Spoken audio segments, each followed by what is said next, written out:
Hey everybody, I want to welcome you here. To the DaveCast.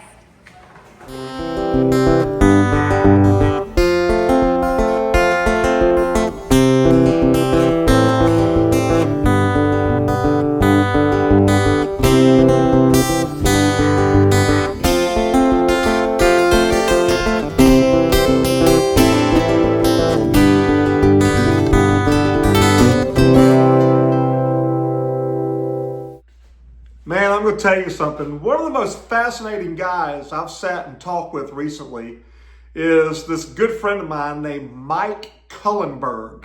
And Mike was a pilot for a number of years. And he worked with Samaritan's Purse, which is an awesome organization. They do a lot of good around the world. And of course, it's led by Franklin Graham. And if you don't know who Franklin Graham is, his dad was somebody named Billy Graham. I bet you've heard of him. But Franklin Graham is one of these guys that God has gotten a hold of and used mightily to start a great ministry.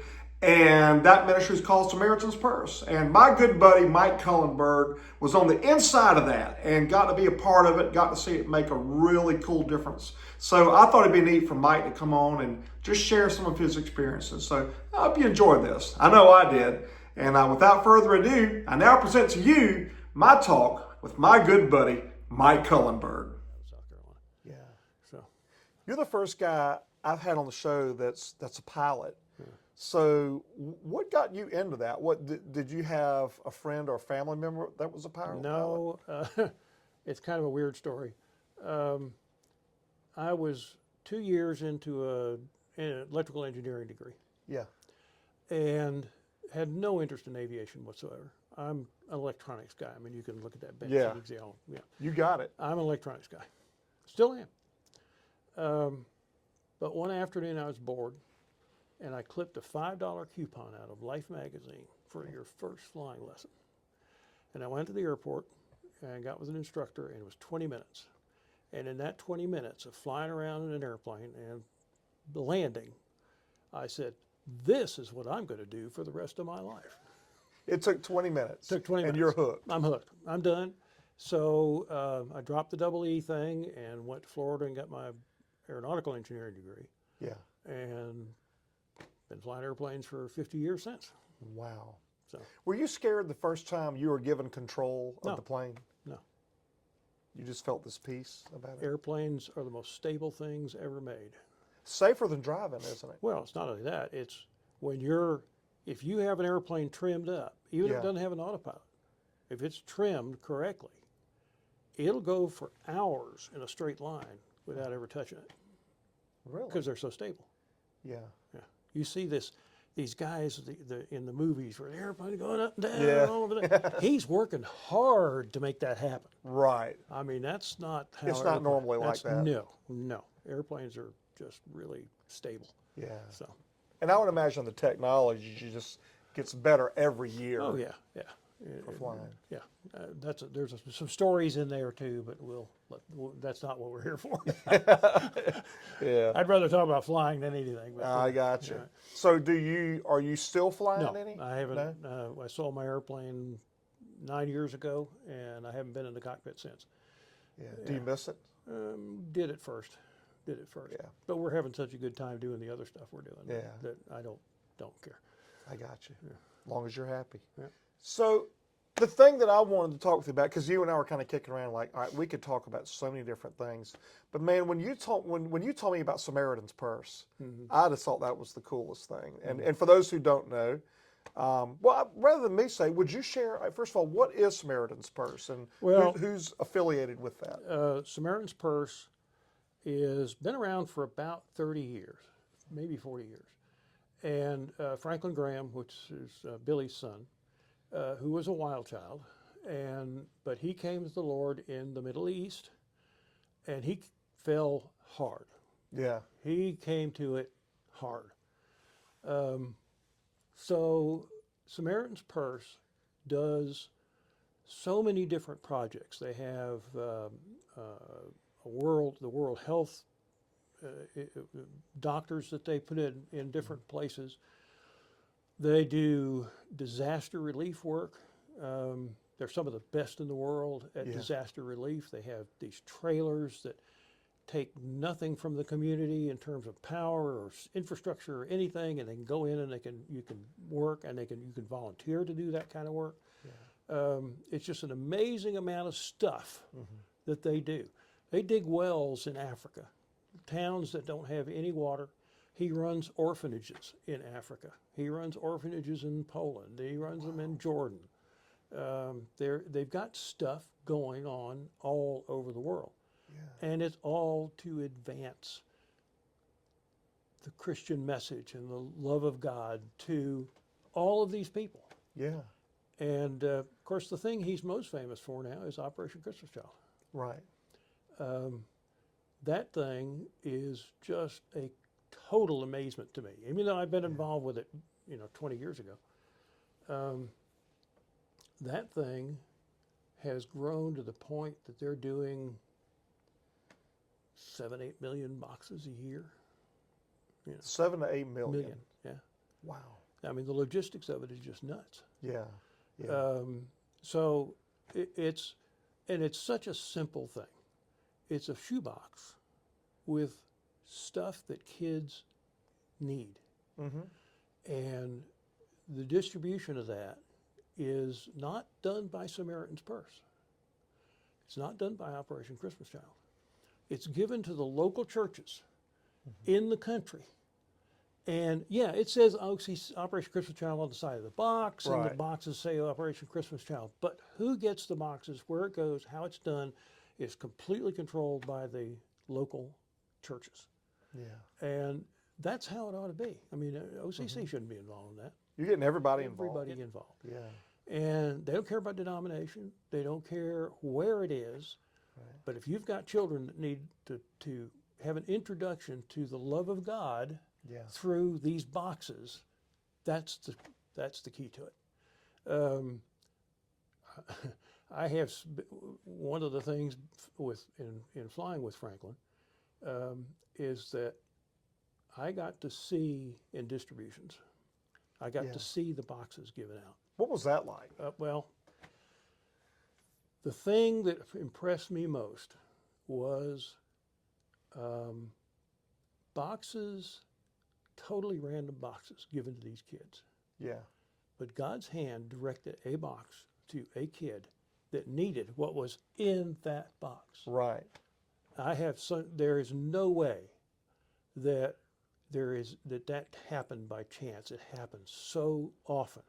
At every distribution I went to, a kid would get a box and he'd open that box, and that was the thing. May not be necessarily what he wanted, but it's what he or his family needed Yeah. at that time.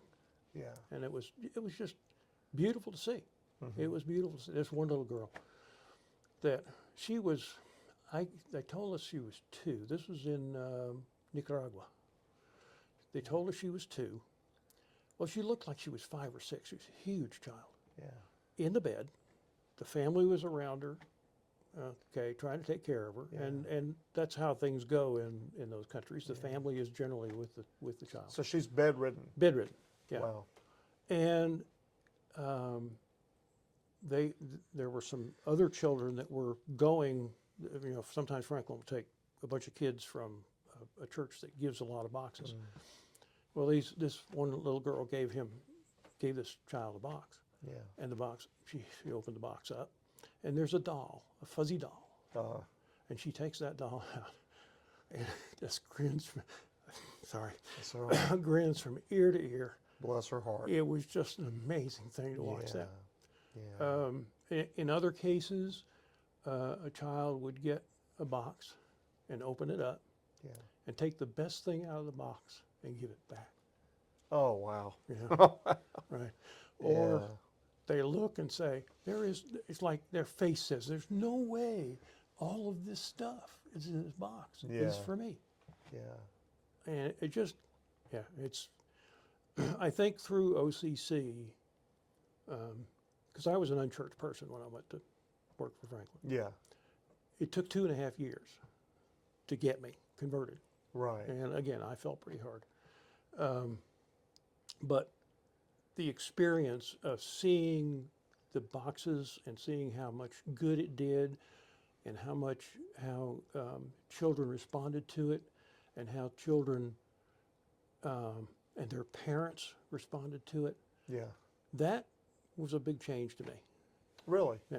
You think it softened you up inside Oh, a little absolutely, absolutely. bit? Yeah. Yeah. Just A being kid around will it. do that. Yeah, kids just do that. Yeah. But yeah, it was. Yeah, it took him 2.5 years to get me. Yeah. So when you got there, you wouldn't have considered yourself a Christian. Oh no.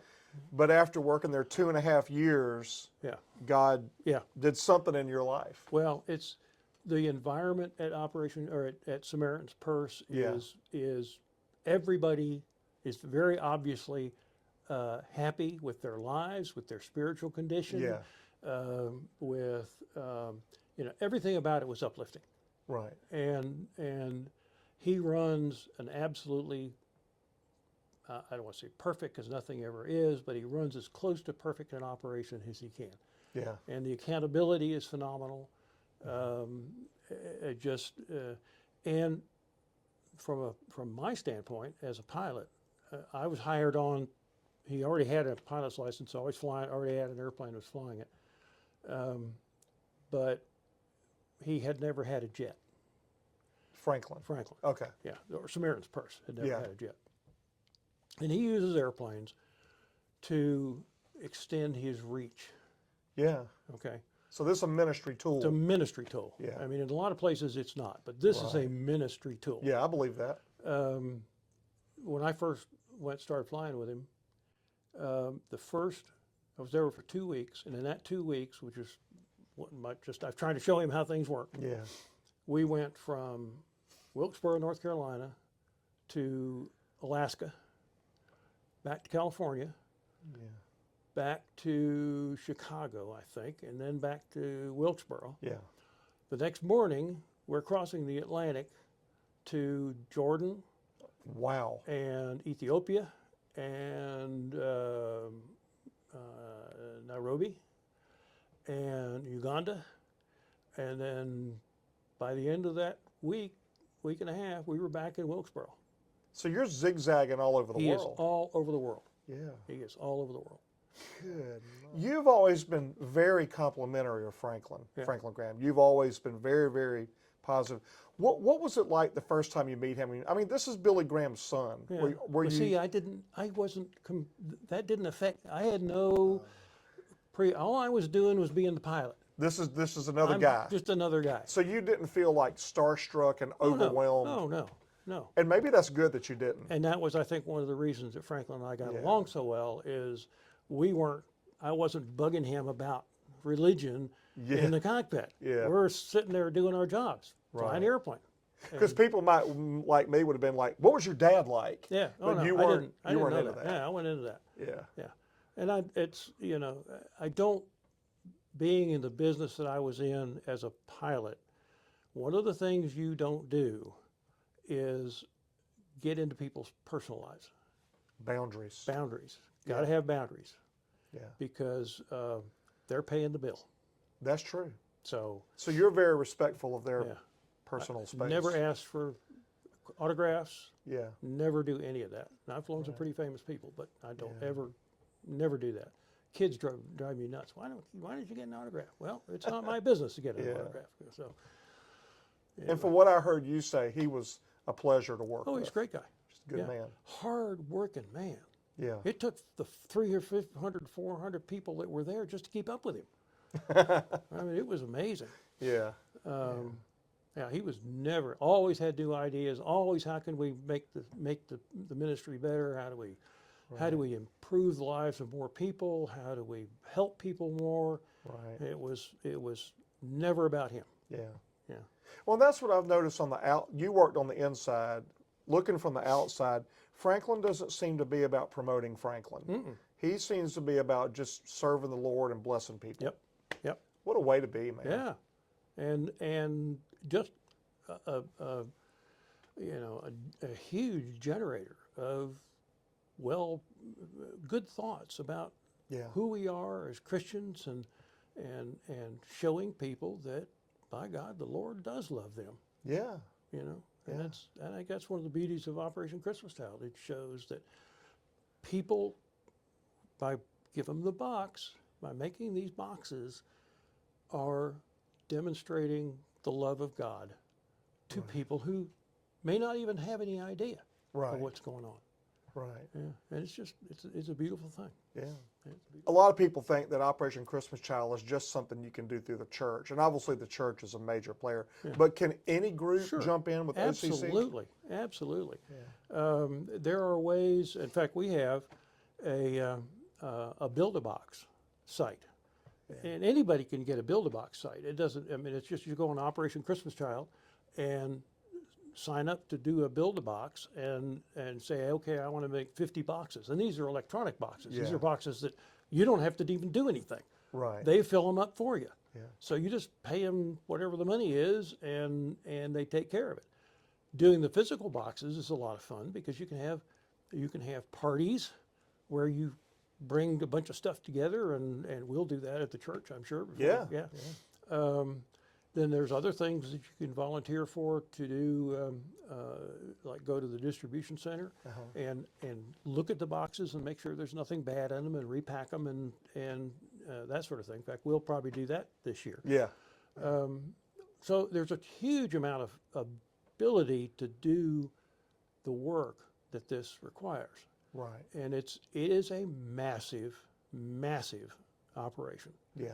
Yeah, I think it's 65, 70 countries, and a lot of it is part of for instance, the money, there's a donation that goes with the box. A lot of that is to pay off governments that won't let the boxes in without paying duty. Really? Yeah. Yeah. So you have to pay to get in there. Yeah, get the boxes get- in, to give them Isn't that away. something? Yeah. I mean, a lot of African countries are that way. Yeah. They want their money. But you're able to put a gospel track in each one, Yep. like they're In their cool language. with that. In their language. Yeah. Yeah. Yeah. Yeah, there was one at an orphanage. There was a little girl sitting over by a tree, and she had her box and open, and nobody was there around her. So I walked over and sat by her for a few minutes. And what she was interested in was the track. Now, it was in some African languages. I had no Yeah. idea what it was. But yeah, she was, and we just kind of sat there and sweet little girl, and Yeah. you know, we couldn't talk to each other because you know, she was not a native English speaker, and I certainly don't know languages. But yeah, we just kind of sat with each other, Yeah. and it was nice. That's a was good nice. thing. I bet that was a special moment. It was good. It was Yeah. good. Yeah. So how long were you with Samaritan's Purse? About 4 years, 3.5, 4 years. Yeah. I Yeah. got you. Yeah, I'd still be there, except that Dee Dee's dad, my wife's dad, was having some medical issues, Yeah. and it was either the family moved to Boone, North Carolina, Right. and be 6 hours away from him, or I moved back here and take a flying job locally so we could still be within half an hour. And then when he Right. really got bad, the Lord looks after us because the company I was flying for needed to move the airplanes to Walterboro, which Yeah. now is a 30-minute drive from here instead of an hour-and-a-half drive. So, Right. so we just moved down here Yeah. and stayed with her dad That's a until good he thing. passed away. Yeah. Yeah. So it was good. And Mike, so you're working for Samaritan's Purse. Your relationship with the Lord begins. Mm-hmm. And I don't know a lot about this, but I know that now at this point, the church is a big deal to you. Oh, yeah. I mean, I see you serving in the church with the tech end of things. I see you teaching Sunday school. I know you do a lot of things. What does being involved in a local church mean to you? Obviously, it's a big deal. Yeah. But what is it that the church means to you? Well, it's community. It's, first of all, as with any church, it's worshiping God, Yeah. worshiping the Lord. That's the primary focus, and that's what I try to focus on. Right. But it's also, I love this community.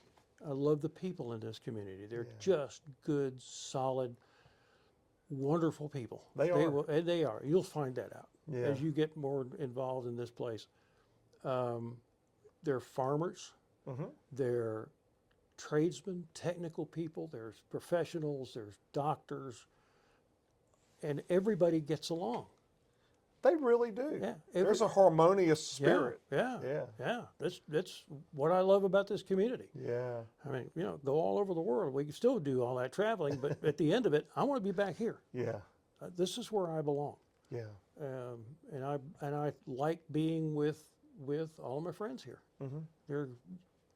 They're just good people. Yeah. I meet so many people who have said, and I'm this way too, they're like, I could not have imagined going through a crisis and not having a church family there with me. Yeah. And there really is strength in numbers, isn't there? Yep. And this church family and this community in general, they will take care of their own. Yeah. They are, if something happens, by golly, you're going to get supported. Yeah. So I'm seeing that and hearing that. Yeah. They will rally around you. Mm-hmm. All right, first one, and I've been asking this of everybody lately.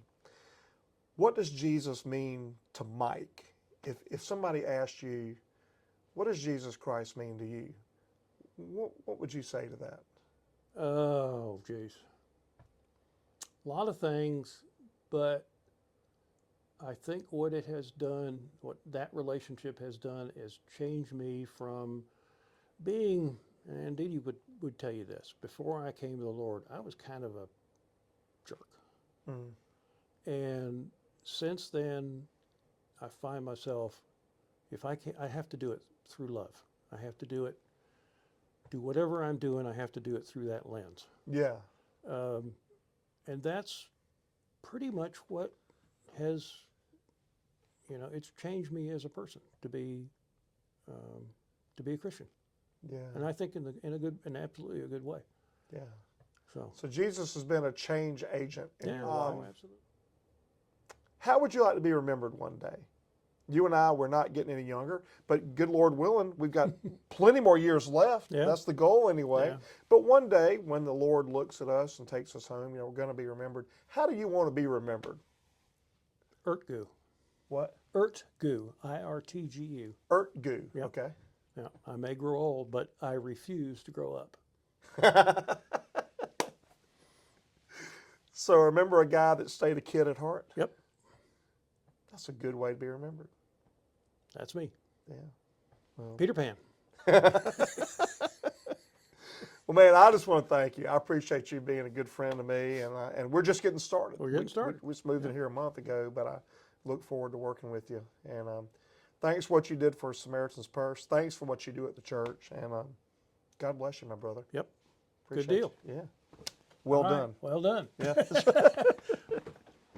All right. I like those conversations, man. Let's see how this turned out. Yeah. Oh, we weren't on record the whole time. Oh, don't tell me that.